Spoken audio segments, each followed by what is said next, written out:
Hola, ¿cómo le va? Buenas tardes. Aquí estamos como todos los sábados en América 24 y les habíamos dicho que iba a ser indudablemente un verano caliente con información política de alto voltaje y no nos hemos equivocado. Ustedes saben que han sucedido y están sucediendo hechos políticos muy importantes en la República Argentina. Sin lugar a dudas, el de los últimos días tiene que ver con la situación del Banco Central y el pedido que hace la Presidenta de la República para que Redrado se vaya, Redrado que se mantiene en el cargo, por lo menos intenta mantenerse. Esto ha generado toda una controversia en la Argentina.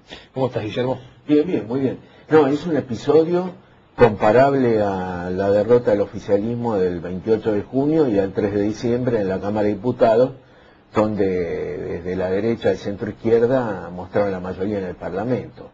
Apenas a unos días de la primera semana de enero se produce un manotazo y tropezón muy similar a cuando se apropiaron de las AFJP, con la diferencia que ese fue un manotazo que no tuvo tropezones.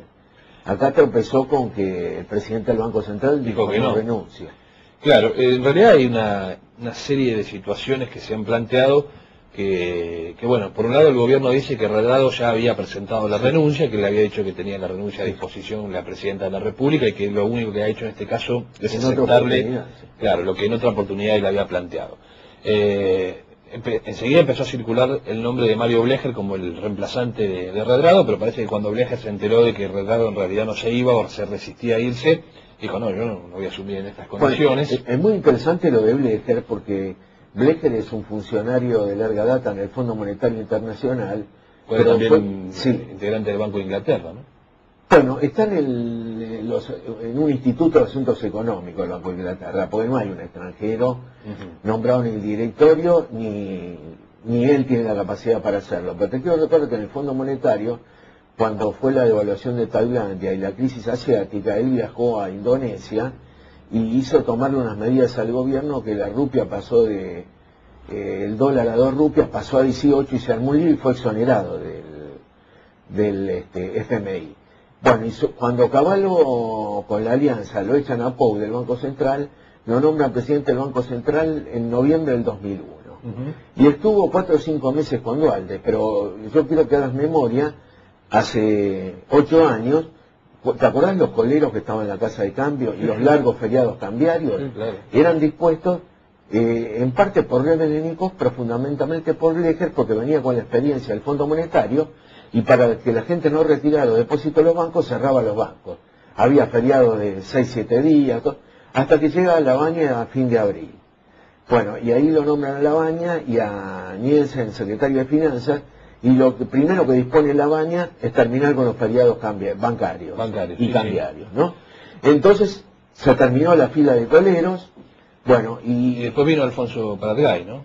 Antes estuvo Piñanelli. Piñanelli, sí. Pero Blecher empezó a competir desde el Banco Central con una función que no le compete, porque él está para preservar el valor de la moneda, que había fracasado completamente, a tal punto que estaba a 4 pesos cuando asume Lavagna.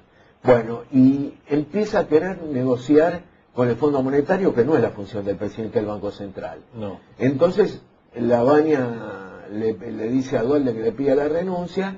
Y bueno, él renunció porque además ya venía una larga cadena de fracasos con el dólar a 4 pesos. Bueno, ahí con Lavagna entra a bajar a 3.70 con Piñanelli.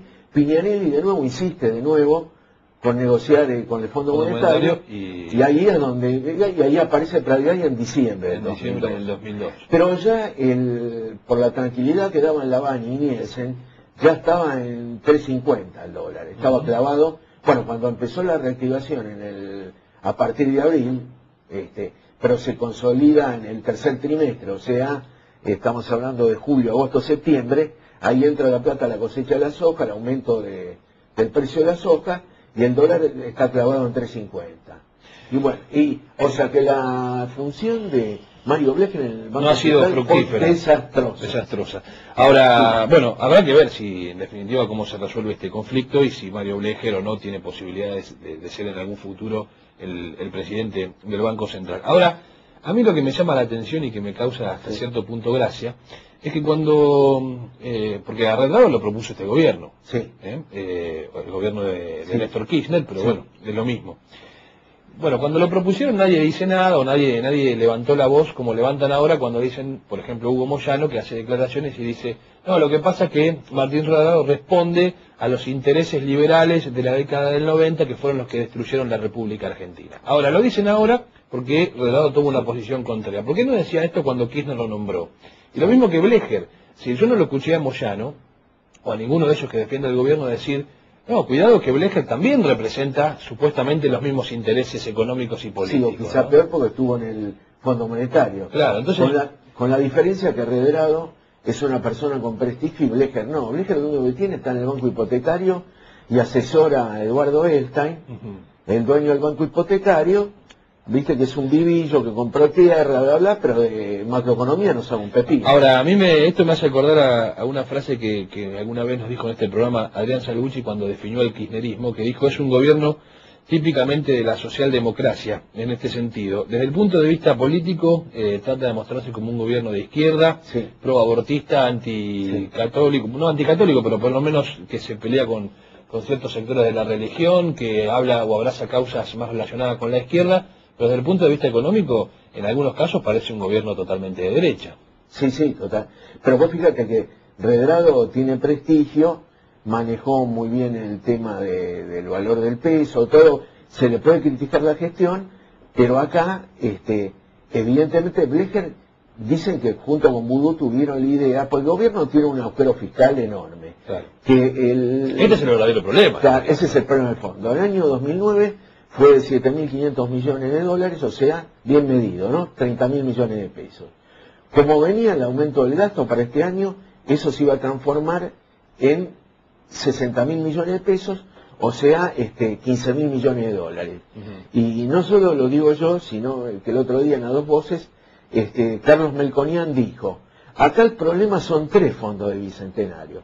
Porque el fondo del Bicentenario ya se viene aplicando, son 6.500 millones. Claro, lo que dice Melconian es que en realidad ya se viene tomando plata de esta forma. Claro. El error, dice, político-económico es haber anunciado el fondo del Bicentenario, claro, y haber adelantado que van a hacer esa misma maniobra con los fondos del Banco Central. Ya se monetizaron para el mes de noviembre los 2.500 millones de derechos especiales de giro de ampliación del capital en el fondo.